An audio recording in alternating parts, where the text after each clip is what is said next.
You're listening to Discography Discussion, episode 274, Adema, hosted by Dan Terry. That has not yet materialized in any way, shape, or form. And Joseph Wren. Just happens to be 2007, when that's not really what was being sold or bought. Not sure who to blame. Presented by discussmetal.com. And if the way you like it is giving in while everyone is freaking out, then you are ready for this episode of Discography Discussion. I am Joe. That is Dan. Well, it's finally time to talk about a band that I was not excited to talk about it, but after the month that we have had with bands, I'm actually kind of happy to be talking about Adema tonight. Adema, a band that was first introduced to me as fake corn. Don't worry, it's not that. But I do remember the day I woke up and thought that Korn had gone super mellow, because on the clock radio that was in my bedroom with all that compression and processing, they really made this guy sound like John Davis at a distance. I mean, we getting into this right now. We've got a... Okay, so in case you didn't know, Mark Chavez, the lead singer of Adema, or the former lead singer of Adema, and then the original lead singer of Adema, and then again the lead singer of Adema, but then also now again also former lead singer of Adema. This band has a history. He has a very passing vocal resemblance to his half brother Jonathan Davis of Korn. That's all I really have to say about it, because if you listen to both of the guys side by side, they don't sound the same. And musically, these bands sound very, very different from one another while still staying more or less in the same music space. I say the word genre too many times with this podcast, so I'm going to say music. I'm going to say music space this time. Adema is one of those bands that appeared in the early 2000s, approximately the same time, and we've talked about it, post 9/11. That's obviously not when the band was formed, but I think this band was part of the nu metal thing in the early 2000s when the record companies were really trying to cash in on that Taproot type sound, but still maintain the Korn and Limp Bizkit route. Again, this band sounds nothing like those bands, but this is Nu Metal May. This is the time frame that this band came out. We're looking for bands to be heavy, and we were getting heavy bands, but then we were getting less extreme heavy bands and more pleasant melodic sounding bands. And despite the initial comparison, like Dan mentioned, and I made fun of at the top of the show, I remember liking this band back in the day. They slipped through my fingers over the past 15 years because I thought they went away. They did. Then they came back and they went away again. And now they're back. We're still waiting for album number 5. Well, that's all right. Take your time on it. Make sure it's real good. No, I mean, like, really make sure. I'm not going to lie to you guys. This is not my cup of tea, really, at all. Alternative metal, right? Because this is the time period where no band wants to actually be called nu metal. So they're going to call themselves alternative metal or post-grunge. I think it just sounds like radio hard rock. But it does get a little bit old school nu metal towards the back half of this band's first album, which we'll talk about here in a little bit. But I think that they're nu metal enough to justify being here. And obviously the superficial similarities to Korn are definitely a hot topic amongst fans of this band. The word hot topic was an intentional choice here. But yeah, I mean, there were a lot of bands, a lot of nu metal bands, like from 2000 to 2002, where, you know, to me, nu metal, you know, was kind of always this fusion of like hip hop and like groove metal, right? That's why like even Korn's early records had, you know, frequently had guest rappers, and Limp Bizkit, you know, having the greatest rapper of all time as their lead singer. You know, it definitely hit a certain way that this newer breed, I kind of would like to call these sort of bands like second wave nu metal bands that were more interested in the alternative rock side of it and less of the hip hop. So what you had were bands that were hard rock, but every now and again they would crank up to 11, and then they would be in full nu metal territory. And you had to have that 7-string guitar, because that was nu metal back in the day, right? Well, yeah, back in the day. These bands, though, they're not necessarily out to wow you with their down tuning. They're not rebelling against anything here. They're just playing songs that go down rather smoothly. These bands are sort of like the Vanilla Ice Cream to, you know, older nu metal bands, Rocky Road. So, like, we're talking about all the classics, right, from this area, or from this era. Like, you know, Pulse Ultra comes to mind, A Trust Company comes to mind, One Side Zero, yes. Earshot, you know. A lot of people consider them to be like B-tier nu metal bands. But the only bands I can think of that were still trying to keep the old nu metal sound alive at this point were like Nonpoint. You know, that were kind of keeping it going. POD kept it going for a while because they got a huge boost post 9/11. But everybody was definitely moving towards this sort of like, let's take everything that we did in the 90s and sort of smooth it out and make it radio friendly. So you're going to hear maybe some loops, some beats. You know, you get a little bit of that like nu metal industrial stuff in there, a little bit of radio friendly hard rock, top 40 sort of stuff. And that's how you get something like Adema that just kind of, they do kind of all of that stuff, but it all goes down really, really well, and they're never going to do anything that's going to surprise you. Well, before this second wave of nu metal May continues, I'm going to take this time to say thank you to everyone for listening to the podcast. Thank you for listening and for subscribing. If you are not a subscriber, then you can find everything Discography Discussion at discussmetal.com. We are on Spotify, Apple and Google Podcasts, TuneIn Radio, Stitcher, iHeartRadio. So if you have an Amazon Echo or a Google Home, you have no excuse. Ask it to play the latest episode of the Discography Discussion podcast, and it will. We're also on Facebook and on Twitter at Discuss Metal. Be sure to like, favorite, and subscribe. It really helps us out. It lets us know you're listening. And now Dan is going to tell us all about 5-star reviews. Well, I would like to tell you about 5-star reviews, but I have one of those reviews. I've got a 1-star review here. This comes all the way from Australia for Apple Podcasts, and Josiah Russell.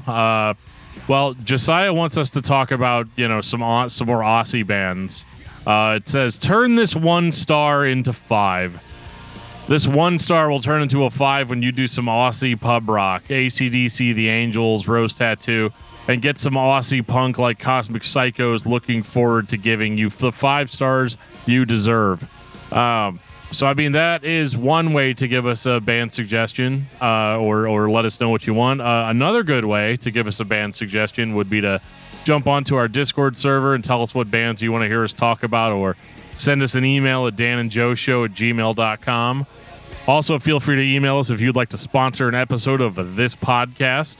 Just let us know what you're thinking, and we'll see what we can do for you. Over in the wonderful world of Patreon, patreon.com/discussmetal. We have some sweet perks. Patrick Asplund says, in reference to Patreon Review 205, The World is Going to Ruin You by Vane.fm, otherwise known as Vane. Patrick Asplund says, amazing album, which is a great comment because it's 100% true. I'm telling you, man, that record was the welcomed return to that band I needed. We all talk about Error Zone and how great it was. This was Error Zone in 2022. You're welcome. In reference to Patreon Review 148, Necrolity by Darker by Design, Lost Fiction commented, wow, actually like this one more than I expected. Don't know why, but deathcore is slowly becoming another favorite genre of mine. Will watch out for this one, as the King of Metal has told me to. Yeah, in case you guys didn't know, a lot of these Patreon reviews are at the suggestion of a Lance, a.k.a. the King of Metal. Lance is in the Discord server. You should be too. There's a link in the show notes to join the Discord if you want to get in on this. But the man is an absolute genius when it comes to band suggestions, and we have not been disappointed thus far. The Discord server is where to be if you want to talk about metal every single day. We talk about movies sometimes and games, but it's discussmetal.com. So we're talking about metal. We have Bandcamp Fridays. We do hangouts. There's always something happening, and we want to be able to tell you guys about it as soon as possible. So get in on that Discord server. Subscribe at Patreon, $1 a month. It gets you into that exclusive album review feed. There's other perks. And I want to say thank you to all the Discography Discussion patrons. You make this podcast happen every single week. Thank you very much. So, Dan, tell me and the listeners all about Adema. Well, Adema is a American rock band from Bakersfield, California. They really like Los Angeles. They have this whole song where I thought they were saying Lost and Aimless, but they were actually saying Los Angeles, unless they were saying Lost and Aimless, and I just, they were doing a thing, but I really couldn't tell. I listened 3 or 4 times. I couldn't quite pick up on that. Anyway, they are from California. They have been around since the year 2000. Which doesn't sound like that long ago if you're old like me, but that was in fact 22 years ago. So they've been around for a while. They were formed with vocalist Mark Chavez, guitarist Tim Fluky, guitarist Mike Ransom, and bassist Dave DeRue, and drummer Chris Coles. Very solid drummer in Chris Coles. Absolutely. So solid, I think at this point he's pretty much the only original member of the band. No, okay, hold on. No, Dave and Chris and Tim are the constant. So let's just get this out of our heads right now that the singer is what makes the band, because that is not the case with Adema. But yeah, this band was sold pretty much to everybody as like Korn Light or fake Korn.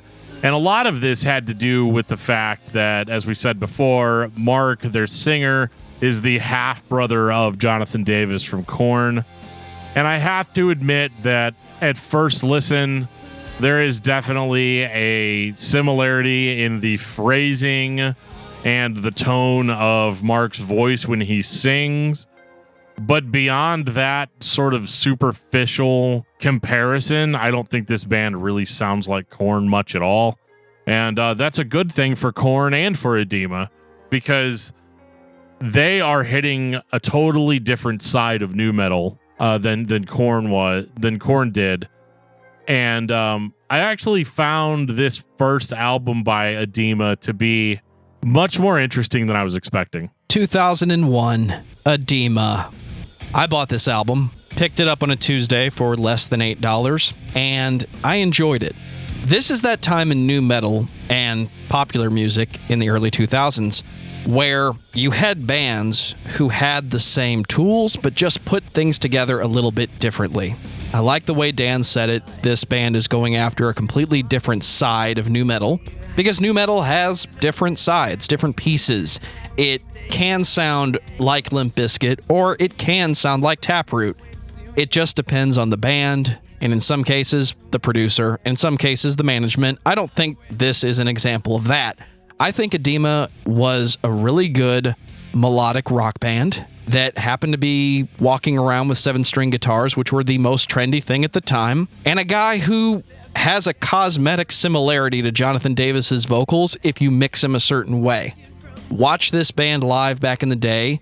I don't see it. I don't hear it. I think it's fine. It's enjoyable for me, and I think it's better than some of the other radio-aimed records. I know we do Nu Metal May in honor of the Roach Coach, and they spoke highly of the first album by Trust Company, but when I think of what radio nu metal is, I point to Trust Company.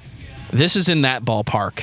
We're not trying to appeal to the heavy metal guys in the pit. We're trying to appeal to everyone. I mean, yeah, Adema sort of fought against the idea of being a nu metal band pretty much from the beginning. Even though if you really listen, there's definitely some nu metal going on this record. But it's more of the hard rock, alternative rock variety. You've got Mark, who probably sounds more nu metal than the rest of the band. And again, that's unfortunately due to his vocal similarity to his half-brother. But at the same time, I also think that's largely a reason people gave the band a chance at all. Because, dude, I remember when, I'm about to make another comparison to a band that is associated with Korn in a way, and that's Dead Z versus Orgy. Oh, fuck yes. How with the very first time somebody ever showed me a Dead Z song, they were all like, yeah, this band is like a bad version of Orgy. And it actually turns out I kind of enjoy Dead Z more than I enjoy Orgy, but not because I'm comparing them directly to each other. Dead Z is actually really enjoyable to me because they don't sound like Orgy, not in spite of it. You know what I mean? Like they're more like doing their own thing, but because it's a band that has electronics and the singer has some distortion on his voice, that automatically means they're an Orgy ripoff. It also didn't help the fact that the band was signed to Korn's Elementary Records, which I believe is also what Orgy was associated with. Could be wrong about that. You know, if you fact check me, just tell me nicely and sweetly that I was wrong. Somewhere there's an A&R guy that says, yeah, Dead Z is Orgy light because it appeals to the same fans. I say Dead Z is more new wave than they are industrial, and I'm okay with that. We're not talking about Dead Z tonight. We talked about them a few years ago, and if they would release some new music, we'll talk about them again. I guarantee it. Is that the episode that I started off talking about the McRib? It might be. I feel like I was talking about the McRib. God, that was amazing. That was back before I was on my diet. I'm like, because I probably ate like 6 McRibs that night. I don't regret it now. I really don't. It's totally fine. Anyway, but yeah, I guess what I'm trying to say is that, like, on one hand, it sucks that they were constantly compared to Korn because they sound nothing like them. But at the same time, the Adema fans that I've heard or that I've interacted with have said, yeah, I checked them out because I like Korn, but then I stayed because I liked Adema. You know what I mean? And I think that the two aren't necessarily exclusive to each other. It was just kind of like, I don't know. It was kind of like if your boss writes you a letter of recommendation to your next job. You got your foot in the door, but it's up to you at that point to prove that you have what it takes to do the job. And I think that Adema did have what it takes to do the job. It's not my favorite music. I don't think that it's super complex, and I don't think that it's like really out to blow my mind. But this band, in a very short period of time, was able to release some seriously catchy, like, alternative rock with a heavier edge to it. And I think it was just what the doctor ordered because people didn't necessarily want something that was overly angry. And I also think that this band is very good dynamically from going from sort of softer, more radio-friendly songs to pumping up that aggression. And because you have that sort of compare and contrast of a lighter moment mixed with a heavier moment, gives the band sort of this great dynamic of tension and release, which I think is sort of the key to most enjoyable music. Is Giving In the worst song on the album? Giving In, and I say this a lot, I apologize, but Giving In is setting you up for an experience that you're not really going to get. So, like, if that's your favorite Adema song, you're probably not an Adema fan. I think I can safely say that. It was the first song I heard because I said it earlier. I woke up and thought I heard a very light Korn, and it turns out that's not what it was. But then when I sat down and listened to the record, I couldn't understand why this was the song they picked. And the only answer I have is there's so much vocals going on, and it's so slow, and the guitars are so backed off for the majority of it. This is the A&R guy's dream. Not only does he kind of sound like John Davis, but he sounds so much like John Davis because he's the center focal point of the song. Yeah, I mean, and he says the F word a lot less times, right? And he actually has, I would venture to say that, yes, John Davis is infinitely more iconic, and it's not even fair to make a comparison to the two. But I think as far as traditional singing vocals go, I think Mark's got the edge. I think this album is underrated. I think more fans of old school nu metal should listen to this album because of how good it is. How many of the radio rock friendly nu metal bands that came out in the early 2000s, post 2001, how many of them actually have an interesting album that you can go back to? Not necessarily an album you go back to for nostalgia. No, a lot of them are just really boring. And I bet, yeah, I'm looking at you, Earshot. But like, I think that, yeah, I mean, I think this record is still interesting to listen to, even in 2022. Now, I'm not making some grand statement about how it's lasted and, the test of time or anything like that. It definitely still sounds like it is, like what it is, which is an alternative hard rock album from 2000. It still sounds very much like that, but I think the songs are great. And actually, my favorite Adema song is on this album. It's the song Drowning. It has a very, very catchy melodic hook right off the top, which then drops into that heaviness and the screams. It's very smooth. It's very vanilla ice cream, like I said earlier. And I love listening to that song over and over again. I wish every Adema song sounded like this. This was literally one of my favorites. I love it when these bands use their melody as a weapon. Melody as a weapon. I like that. I mean, it's the kind of thing that like an unstable person would do, you know. But yeah, I think that overall this is probably, and I'm just gonna say it. I think this is the strongest Adema album as far as everything that the band has going on. I think it's the most nu metal, which explains why they kind of wanted to move away from that a bit on their next release. But I think that this is still heavy enough for me not to be like, oh God, it's boring rock. So like, I'm going to say it. If for all of you that are still listening after the Papa Roach episode, this is how you do commercialized hard rock while still having a bit of your own edge. Not a lot. It's this still mainstream rock, but it's enough to set Adema apart and not sound like some kind of wannabe band. Despite being unfairly compared to Korn, they put out a very strong album for this style of music, and they are able to maintain it without having to vastly change their sound on the next record. Speaking of the next album, I'm feeling a little unstable. How about you, Dan? Always. 2003.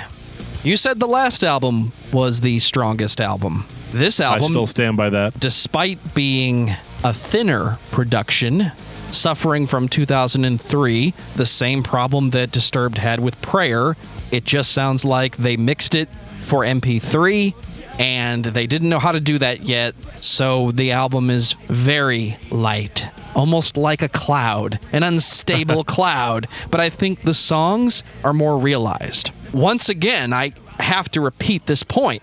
I think that Prayer by Disturbed is a better album than some of the later records, but good God, they killed it by not mixing it well and not remixing it. This album, with a remix today and a FLAC release on Bandcamp, I think these songs are stronger. They just don't impact as hard. I disagree. I think that these songs are not as strong as they were on the first record. And I think the reason I feel that way is because the first record was a combination of different styles.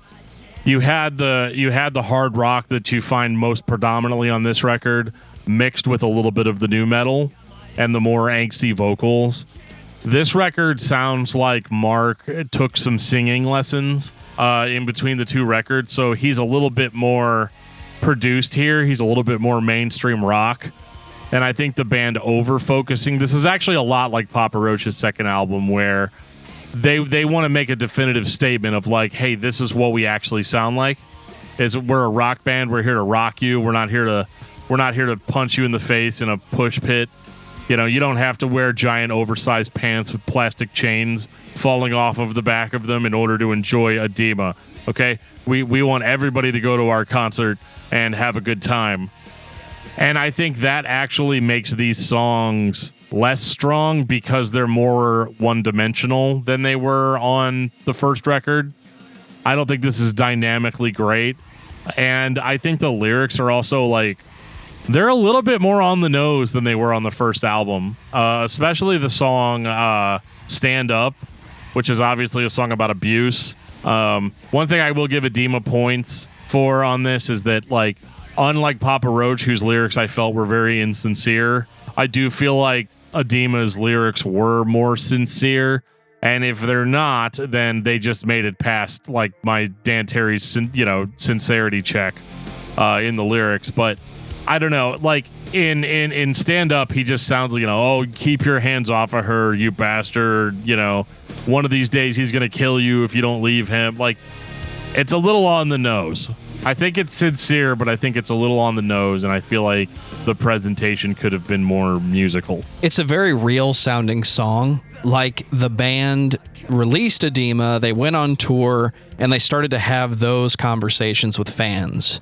I remember on the making of DVD for Year of the Spider, Scooter's doing a live show. It wasn't just Scooter, it was the whole band. But he's talking about one of the songs, what it means, and how it was a fan who told him a story backstage that turned into that song. So this has the same vibe for me. And yes, most good songs come from real. And yes, most good songs come from real events, whether they are told to you or lived by you. That's not my point. But it is on the nose. It does feel like someone told him a story and told him about the aftermath. And this was him trying to visualize to the listener how that affects him and how that makes him feel. It doesn't sound like a general song that's supposed to get everybody pissed off. It sounds like he's trying to put his feelings out there on the subject. It still works. I still like the song, but in a few years, you're going to hear that same song done a lot more aggressively by other bands. It's fine in 2003. I mean, it's totally fine, and I think it's fine that they're trying to go rock because, I mean, dude, by 2003, nu metal's not cool. They never really wanted to be a nu metal band anyway. They just kind of showed up in that scene and couldn't avoid the obvious associations. You know, it is what it is. And also, you know, you also have an angsty lead singer that talks about a variety of topics that make him mostly unhappy. And so it's going to be interpreted as nu metal. And, you know, the guy gets pissed and he screams sometimes. And he gets in your face with the microphone. And it's very aggressive. And it's kind of lame if you listen to actually heavy music. But it is what it is. I thought this record was just okay. I'm not going to lie. But I think that as a follow-up to their first record, I think this is the best they could have done. I do like a little bit more focus on melody and a little bit less focus on just aggression overall. There's a lot more melodic instrumentation on this record. And they're kind of just showing off their quote-unquote chops as a band. You know, they're not playing anything like blow your mind technical, but they're actually writing songs that make sense. And they're delivering a nice, clean package for the listener, I guess, is the only way I can say. The only way I can say without sounding mean or condescending. I know it is hard for me to talk about music like this sometimes because, like, you know, earlier I'm like, yeah, you know, his vocals and getting lumped in and this and that and this and that. And, like, but I'll also sit there and tell you, like, how, you know, Napalm Death has, you know, the best vocals, you know, like, ever of anybody. And that's a guy making one monotone sound for an hour.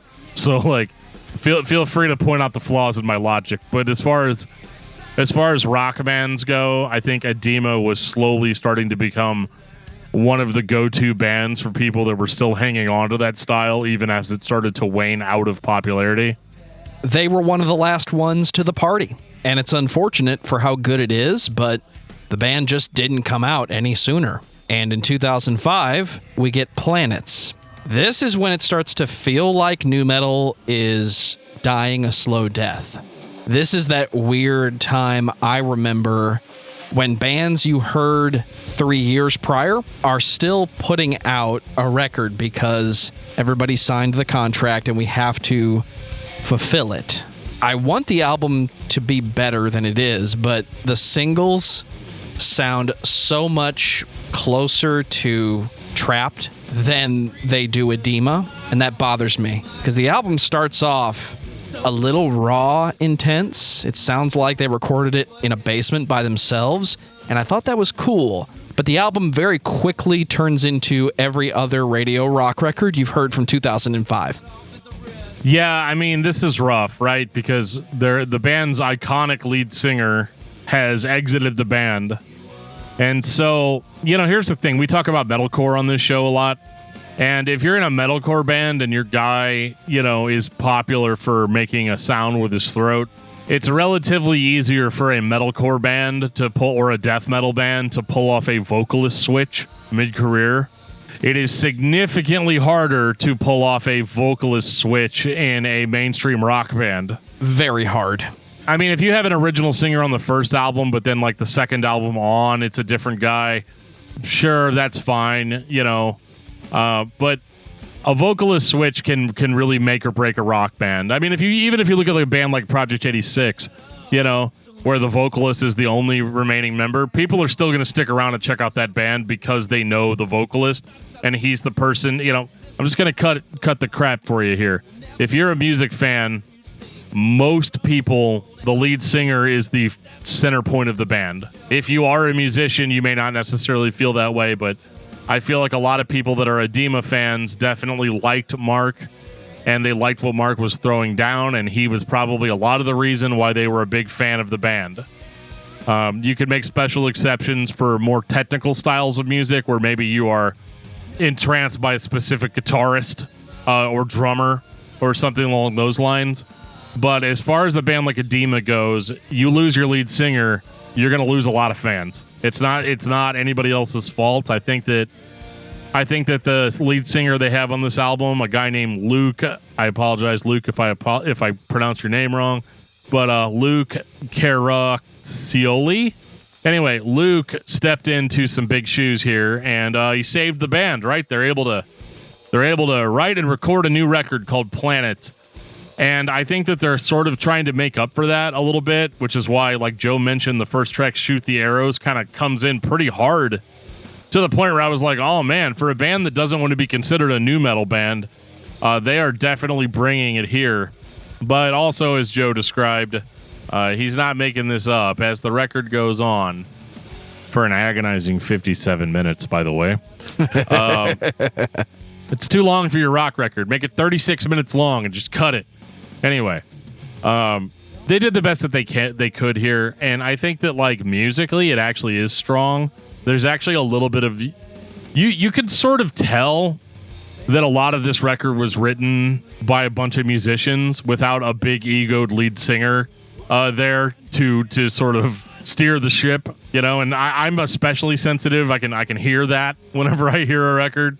Because I always think like, well, I probably wouldn't have done this, or I'd have told him to cut this instrumental segment a little bit short. But the result is they do some creative things here, but unfortunately, the listener is trying to give a good vocalist a chance because he's a good rock singer. There's only one really big sticking issue with this record. He's not Mark. He's not Mark, but if he has one thing going for him, he has a major Chester vibe. And at a time when Linkin Park was arguably the biggest band in this scene, that's a cash in I'd take. I can definitely see all the guys trying this guy out and being like, oh my God, guys, you know what? I think it's going to be okay. I think we're going to be able to ride this out. I think we're going to be able to ride this through. I don't necessarily think that this record is bad, but it unfortunately does not have the star power of the previous two. And even though I think musically it's cool, I don't necessarily think that it's cooler than similar bands that do it better. And absolutely not. I think maybe if we'd had 3 or 4 albums with this guy to really flesh out the new sound of Adema, I think that it would be cool. But overall, it just kind of starts sounding tired about halfway through. You know, I think it is cool that there is a cover of The Thing That Should Not Be, at least at the end of my CD version of it there is. Always enjoy a good Metallica cover. Cover's decent. It's fine. Like, this record's fine. But, like, if this had been Adema's first record and they put out 4 more like this, I would have been like, nah, let's not talk about Adema on the show. You know, there's not enough here to really grab me. And I really want to like a record called Planets because usually stuff that has to do with planets in the solar system is, like, really up my alley. But then you're like, oh, okay, I thought you were doing something cool, but this is just another mainstream rock record. And it definitely does not hold up in comparison to the first two. And I guess due to some sort of personal issues, the singer on this album left the band like 4 or 5 months after this was done being recorded. So again, we've got an Adema that sort of strangely still exists, which I'm sort of shocked by, if I'm being honest. They really should have just called it a day and started a different band after their singer left. And whether you think he's an a-hole or not, and you know, I know for a fact that the guitarist and the bass player and the drummer are, you know, they basically are Adema, so it's not necessarily fair to say, oh, well, your lead singer was everything. But I think in a case like this, if I see a record that says Adema on the cover and it's not Mark singing, it's kind of weird. And I'm sure, like, everybody thinks he's a jerk and he left the band for dumb reasons, and there's all that personal stuff where Adema fans love/hate Mark. You know, it's a weird position to be in for sure. And I salute the band for continuing, but I kind of want some of those dynamics back that existed on the first record. The fans in 2005 are still buying the album at face value. I'm not shocked by the way this album sounds. I'm disappointed that the vocals are so drastically different. The music sounds effectively the same. The same three musicians who wrote all those other songs wrote these songs. That piece is cool, but you can hear the parts of the chorus where they made space for the screams, and he just couldn't do it. So it turned into a baritone hum that we then layer and try to be impactful with, when what should happen is what happens one time in the beginning of the album, which is just drop the vocals for a second and let's corn our way through this. Yeah, I mean, that's just kind of where they're at. And I also think that this is a band that is just dealt a bad hand, because obviously, like, I mean, the record it got to like 152 on the Billboard 200, you know? So, like, they're still more or less riding off of the fact that they are Adema. But then people are hearing it and they're like, but it's not, though. Right? Like it's not the same thing. Like I said, this is not the band's fault. A lead singer change in this genre is nearly impossible to pull off correctly. I mean, we did a very similar episode to this on Drowning Pool. You know, that's a band that literally just never recovered from the lead singer passing away, you know. And it's not anybody's fault. It's just that, you know, when your debut album is like really, really impactful for somebody, it can be really, really hard to accept new things. It's not as big of a deal for me because, like, I listen to mostly like metalcore and death metal and stuff. So, like, this sort of thing happens all the time. But with mainstream rock, I could see people having serious problems adjusting to a different singer. And the fact that, you know, you deal with that sort of whiplash, but maybe you accept the new reality and you move on. I mean, as long as the songs are good. And I do think that the songs overall are good. They're just not interesting, you know? And unfortunately, this band has to deal with another lead singer shift immediately after this. 2007, Kill the Headlights. Welcome to the worst selling Adema record. Welcome to the hardest to find Adema album. Yeah, so you're not going to find this on streaming. It's actually, it was released on Immortal, which feels like that means it should be on streaming. But I don't know, maybe if you only sell like a certain amount of copies, they don't put you on streaming. They're like, nobody cares, obviously. I think this record was a very, very sincere attempt to right the ship, or just to play some songs that they'd probably literally been sitting on for years at this point, and have probably been playing live for a very long time. But unfortunately, like, you're sort of back to having to adjust to a new singer, and you're dealing with a band that can't decide whether they are a hard rock band or they're something more aggressive than that. And they can't decide either. And you also have a new singer. For this record, you've got Bobby Reeves. Bobby's the man. And I'll say it. Bobby's a good singer. I like Bobby. If every Adema album had Bobby on it, it would be super cool. I don't know if it'd be as cool as if every one of them had Mark on it, but it is still, you know, it's still cool, you know. I don't know anything about Mark as a person, so if it's like some huge a-hole, I don't know, because I don't know the guy. But I like the way he sings on Adema songs. And I don't really like the way Bobby sings on Adema songs. I like the way Bobby sings, like, period. I think he sounds really, really good. And I appreciate that he does not try to emulate any of the, you know, the other two singers in the band. But I almost feel like put Bobby in a different band that's only his, and I think he can own it. I think this still sounds like the sort of Adema formula, but with one critical piece missing. I know I sound like a broken record here, but, like, there are rock songs that are tailored to certain people. And when that person is not being featured on it, it does not have the dynamic edge. So, like, you take a good vocalist like Bobby Reeves, you have him sing over these songs, and you start realizing that this band has not necessarily always been a super strong songwriting outfit. You've never been so wrong about a hard rock record, dude. The only thing about this album that didn't happen was they didn't change the name of the band. The songs feel different. I can tell they're written by the same people, but Bobby Reeves approaches the vocals differently. Maybe that's just his technique. Maybe that's we had 5 years to figure out how to produce these albums differently.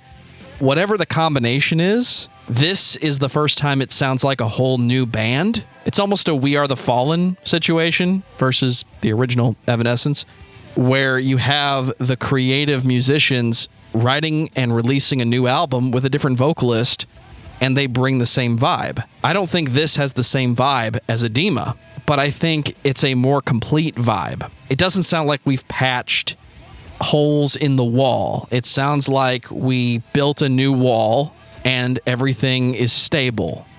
This band could go play shows. If anything, this band showing up to play Giving In would sound like a cover band to me. But the album as a hard rock album is much better. If the A&R leadership of this band is trying to sell the radio singles and turn this band into the next Taproot, this is the album that you can make that sale with. Just happens to be 2007, when that's not really what was being sold or bought. Not sure who to blame. Yeah, I mean, you would be the expert on what makes a good hard rock record, as I don't typically partake in that. Everything I know about hard rock is from the 90s.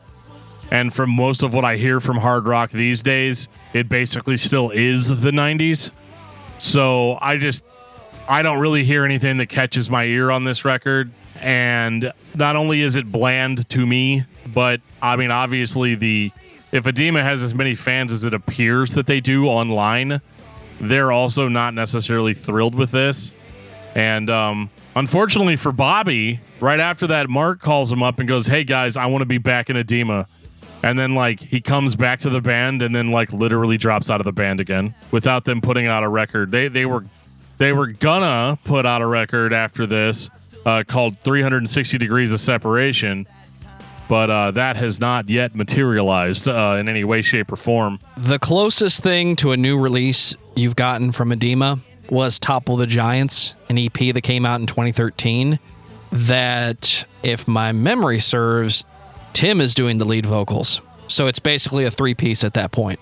I mean, yeah, at this point, you got to stop hiring guys. I mean, kind of can relate to that quite a bit. You just got to stop grabbing people. Anybody that takes shade from that, just go ahead and take it. But I think that, like, yeah, I mean, I didn't actually listen to the EP because, I mean, it's me. But I mean, it's interesting for sure to hear Adema in 2013 still sort of chasing that dream of, like, we're gonna be a big rock band, and they have been a big rock band. I just don't know that if in the 20-teens or beyond, that this band, I feel like they were really starting something all the way up until 2003. And then they had the same kind of problems that literally plague every single band to ever exist. And props to them for holding on and being like, no, we're going to still keep going. Because one thing that I like about Adema, and I don't really talk about this with a lot of the bands that we talk about, this band has a very, very dedicated and specific fan base.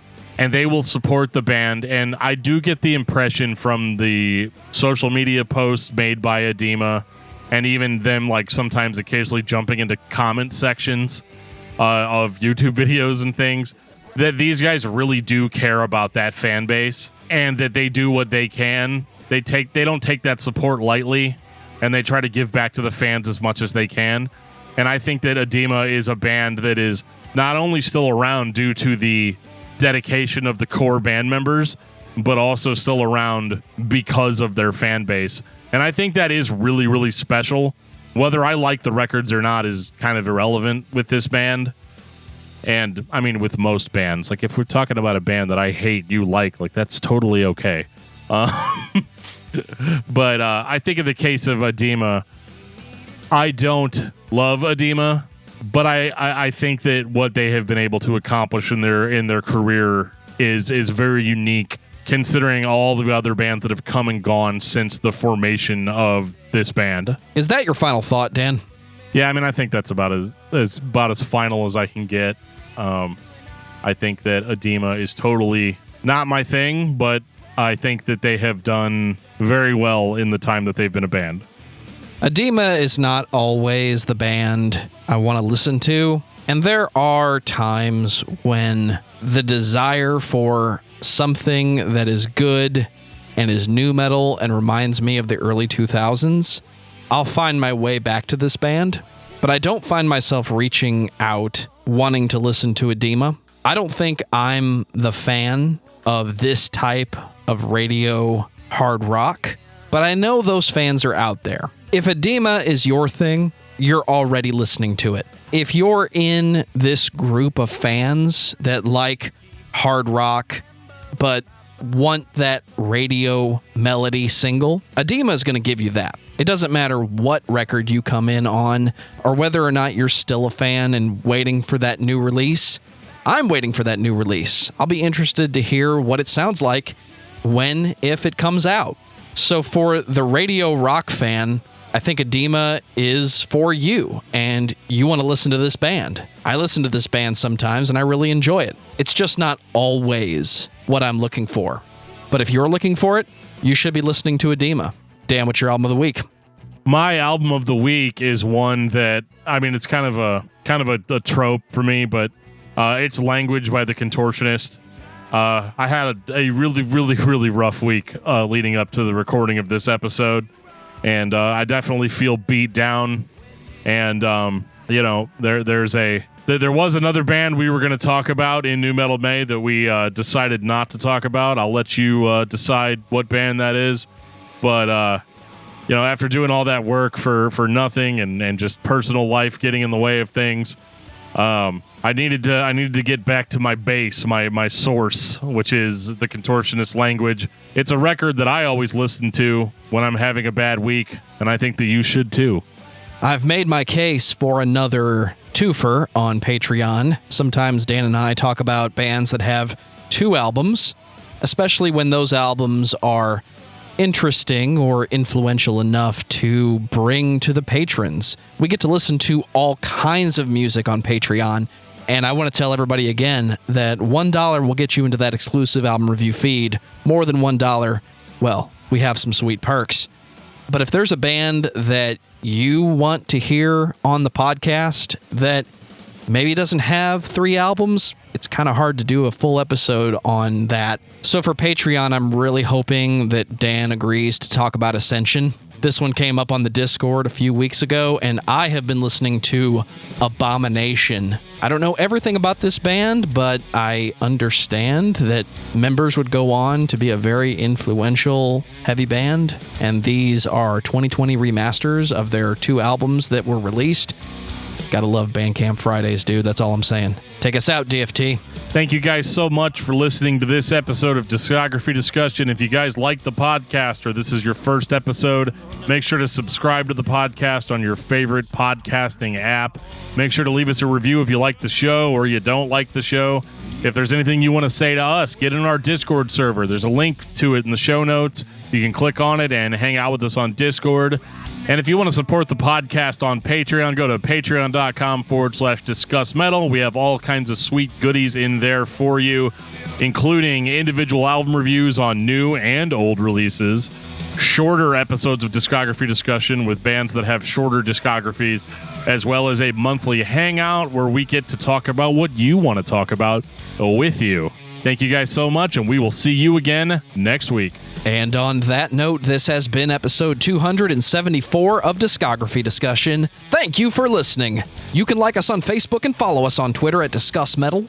Subscribe to our podcast everywhere you listen to podcasts, including Spotify, Apple Podcasts, and Stitcher. Visit discussmetal.com for all things discography discussion. And please send questions and comments to danandjoeshow@gmail.com. If you are not a patron, you can become one at patreon.com/discussmetal. We have some sweet perks.